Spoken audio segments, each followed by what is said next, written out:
Hi guys, my name is Dr. Dawn Heiman, as you know, and I'm an audiologist. And I took it upon myself to interview many audiologists while we were at AAA. I wanted to know their why. I wanted to know what makes them click, why did they go into private practice, and I more importantly wanted to know, what do they do on a bad day? What drives them?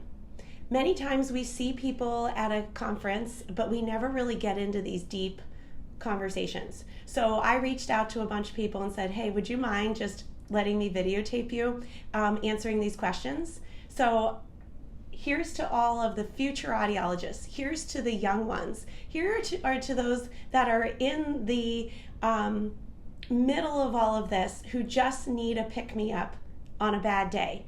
This video is going to be my go-to video on a bad day because we have some awesome people in our profession and they have so much to share. And I hope you love this video as much as I do. So cheers to all the people who did this for us. Thank you, thank you, thank you. And without further ado, here we go. Did you become an audiologist to make money? No. In fact, I really thought that it was going to land me, my career was going to be firmly landed in pediatrics. I had dreams of being a pediatric audiologist. That was my plan. I did not go into audiology for money.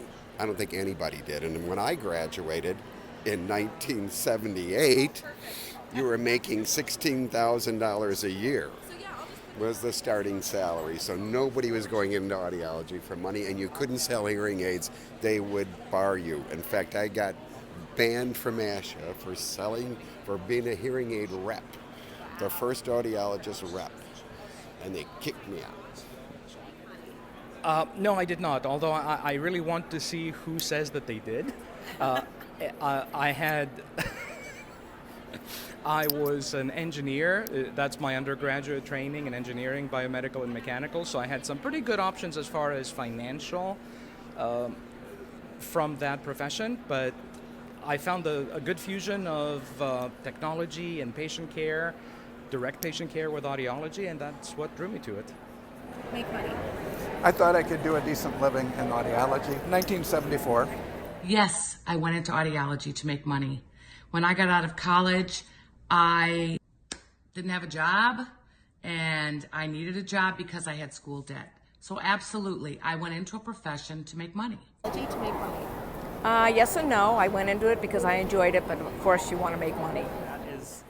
Yes, I don't think that anyone should go into any profession without the goal of earning a living for them and their family. Was it the main reason that I went into audiology? The answer to that is no.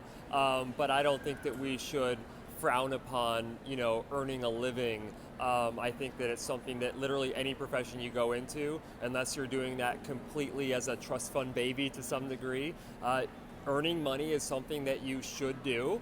Whatever you choose to use that money for, whether it be, to donate to charities or whatever, I don't think that even the richest people in the world should feel bad for actually going into a profession, with one of the purposes of making money. Probably not. No. Make money. No, I did. Make money. Yes, I definitely went into audiology to make money. No, I did not go into audiology to make money. But yes, is that a part of it? Absolutely, because we all have to live. I did go into private practice for autonomy, though, so that I would have control over that. Make money. No, I ended up in audiology because I did not like speech pathology, and it didn't like me. Make money. Absolutely. I went into audiology to make money doing something that I love to do, help people. Money? No. I was actually the first person in my family to go to college, and I had no idea what I wanted to do. And my mom suggested in 1997, why don't you look into speech therapy? Because unfortunately my father had a stroke at that point, and a speech therapist helped him regain his speech. So, okay, sure, someone tells me what to do. Went that way. Went to college, started the Intro to Communication Sciences and Disorders class at the University of Florida, and learned about audiology. And I said, whoa, nope, gonna go this way. And I'm so glad I did, because it's all about helping people. Did you go into private practice to make money? I did not go into private practice to make tons of money. I'm still waiting for that day, actually. I'm kind of hoping that at some point that tons of money thing kicks in. But, at the end of the day, being a private practice owner affords me a lot of luxuries that money can't buy. Yes and no.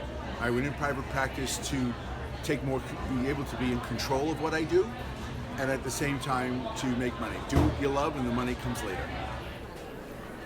No, I went into private practice because it was the best opportunity for my family and it let me make all the decisions, and I don't like being told what to do. I did go into business to make money, absolutely. Yes. I went into private practice solely for the independence. I had enough professional experience. I started becoming more particular about certain things and running a business in patient care. Wanted more vacation time or more freedom to take vacation and be with my family, and that's pretty much why I did private practice. No, I didn't. I actually went into private practice because my father was a physician. I didn't want to be a doctor, and I wanted to be helpful to others. I came to this country not speaking English, and I felt like I was in my little cocoon, and I wanted to help other people come out of their cocoon. Practice to make money. Yes, I wanted to be in private practice from when I was an undergrad. You want to expound on that? It was always, once I knew I wanted to be an audiologist, I knew that's the position where I had the most autonomy and the ability to do what I wanted to do. Yourself, what would it be? It will work out eventually. Yes. When you're in business, you can't stay in business unless you make money. Profit is not a dirty word, because if people invest in you as their hearing healthcare provider, they want you to be around for a while. And if you don't run business in a good way and a profitable way, you're not going to stay in business. And I feel like we owe that to our patients. I learned a long time ago that business is just about managing your numbers. You need to have some goals and then manage those goals so you reach your numbers. To make money. I was in a private practice. The owner died. I acquired the practice. So it was a matter of survival.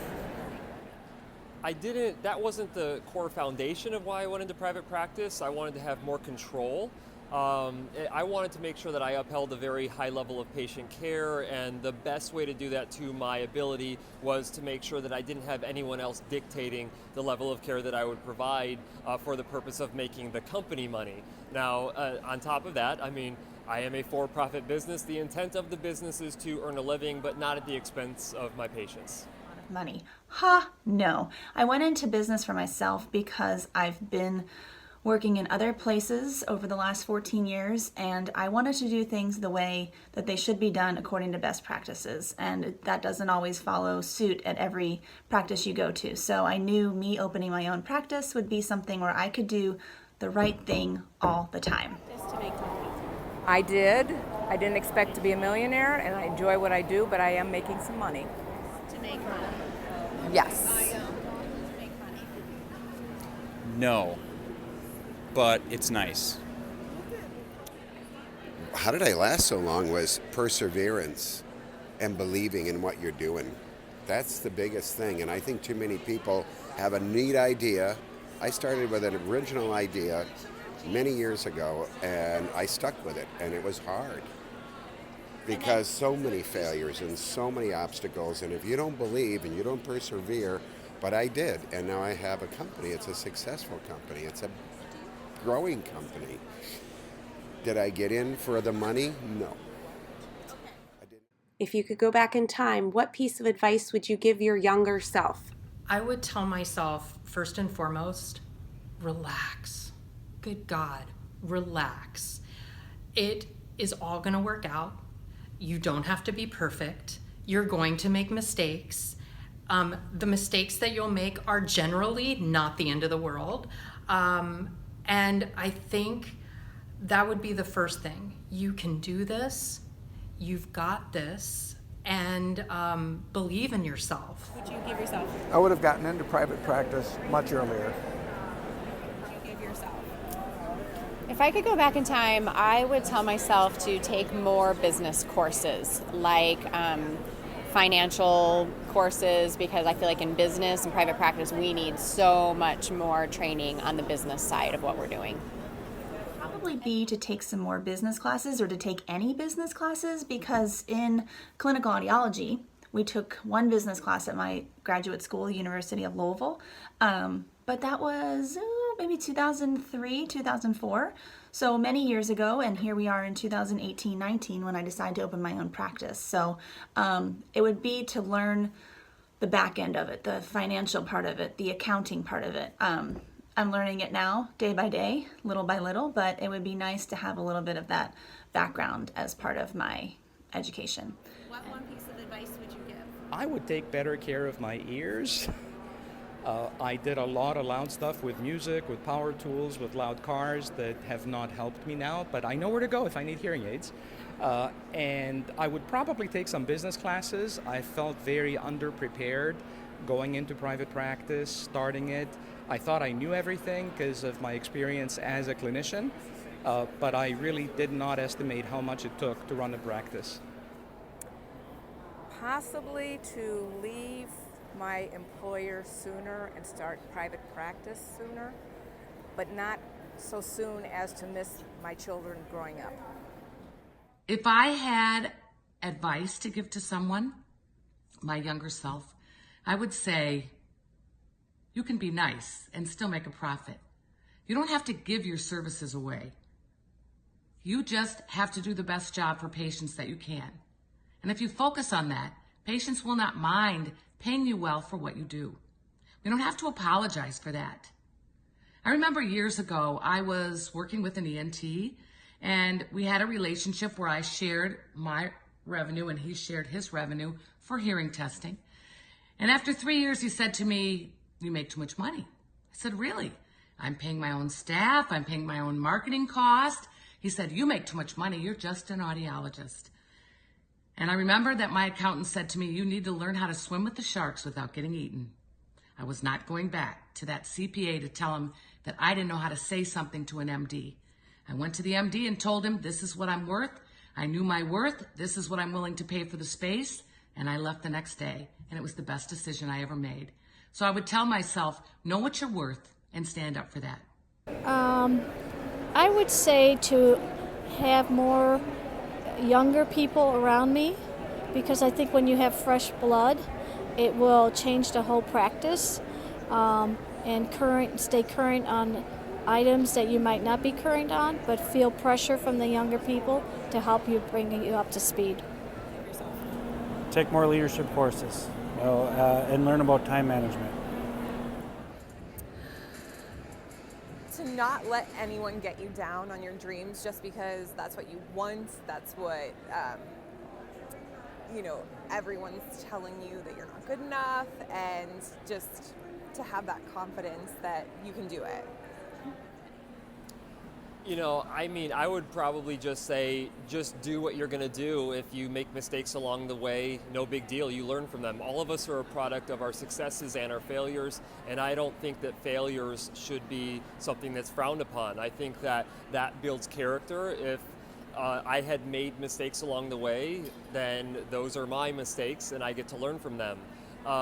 But I don't think anyone should choose to try to avoid making mistakes. It's part of how we learn. The best part I've had in this profession is the connections with other audiologists, and so probably engaging that earlier in my career would have been good, particularly when I went the private practice route. That was absolutely incredibly important to have a network of audiologists that I could trust, and we bounce ideas off each other and get resources and share ideas and get mad at the same time, and that was hugely important. So probably cultivating some of those relationships earlier on would have kind of helped me overall. Don't get that space. I have no regrets. I have no regrets. It was all the process. So no, I don't think I could go back. I would do things, I wouldn't do anything differently. What advice would you give? Open your private practice earlier. Don't wait. I waited way too long. I worked for about 20 years before I did that. The piece of advice that I would give a younger Bob is that all the help that you can give a patient, it may not be all the help that they want, and no matter how much you try and convince them that you are the expert, they just might not want that help. And you have to back up and just accept the fact that they just might not want all that help that you can give them. How do you cope with the stress of running a business? My dog helps, my 9-year-old helps, so playing with them or doing something fun and silly with them is always a good way to decompress. I like driving. I'll take my 1970 little Fiat out for a spin and exercise all of its 18 horsepower. Play music really loud in the car, borderline hurt my ears with it, but I really don't allow myself to have really bad days, but stressful days and decompressing after them, maybe planning a vacation or having something that pulls you, a goal that pulls you to it, knowing that no matter how bad it is, in a few weeks I have this coming up. That's how I typically deal with it. So plan more time off. At one time I drank a lot. These days I simply take a deep breath, move on. And I go home and have a couple glasses of wine. Works for me. How do you cope? So what I try to do is I try to take a deep breath and move my energy down to my womb, and my head instantly quiets. It's the most amazing thing. So that's what I do. The stress. Very easy. I have my 2 little grandchildren that I go running home to. That's it. Family. Yay! So what do you do? So combination of things. I go for a walk, and I live, this isn't very healthy, but I live behind one of the most famous bakeries in Pittsburgh. So then I just go get myself a cupcake. Awesome. What do you do? I totally chill out with a glass of red wine. That's how I deal with my stress. Awesome. Yep. What do you do? All the wine. What do you do? I look on Facebook and audiology pages and see that there are people that have much worse times than me. So it's all about perspective. I mean, my past of being in the military, they're extremely more stressful than what we do now, I truly believe. And it's not something, I obviously get stressed throughout the day, but it's not something that I let, define me in my day. If I happen to have some bad experience over the course of the day, I kind of just leave it there. I very simply, I have to literally remind myself to take a breath. That helps. I like to run. I do stair climbing. That seems to kind of clear the mind. I'm fortunate that I have a run commute every day, so I've got about a mile jog to the office and a mile jog home, and that sort of just kind of gives me a chance to separate things out. I get to take my daughter to the park. That's pretty good. And if I was smart, I'd get more sleep. That would probably be the bigger thing, but I'm not, and so I don't. Basically, I try and leave it at the office. So I'll wait a few extra minutes or maybe a half hour before I get in my car, because my car has no brain, doesn't know that. And when I get home, I just might sit in the driveway for about another 10 minutes before I go into the house and leave everything outside. But my wife is smart enough to pick up on the fact that she goes, "You had a bad day today, didn't you?" So no matter how much you try and hide it, you can't hide it. So I just try and just relax, calm down, and let it be. And then, as I said to you earlier, I try and book all my nasty patients on Tuesday, so I have all week to calm down, and it doesn't ruin my weekend, even going back to work on Monday. But if I don't run, my stress keeps building and building. So now in April, starting new month, I'm already running a couple days a week more than I was the past few months. So running releases endorphins, makes me happy. Bye. To ask for what I'm worth. What do I do when I'm stressed? This is it. There are many days when I pour a glass of wine and come home and say, I'm beat today. And then I still have to sit there and reinvestigate things and find out what's working in the business and find out what we need to change. It's just what I do. Not everyone has to do that. But if you're going to be in business, you can't just work in your business. You have to work on your business. And that means scheduling time to do that. And when I'm stressed, what I do is I often wake up at 3 a.m., which is my best thinking time. It always has been. even when I was in college. It's just what I've gotten used to. Owning your own business can be stressful. You bet. But you know what? When you have goals and you focus on them, when you watch your numbers, when you love what you do, you're bound to be successful. And that brings me great joy in my life, to help other people be successful. Yoga saved my life. I am not sure if I would still be a private practice owner if I had not found my way onto a yoga mat.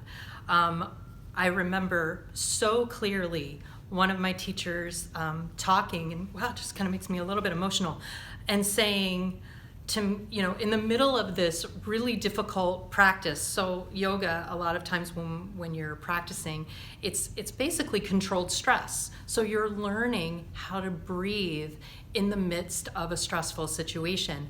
And one of my teachers would say, just breathe and everything will change.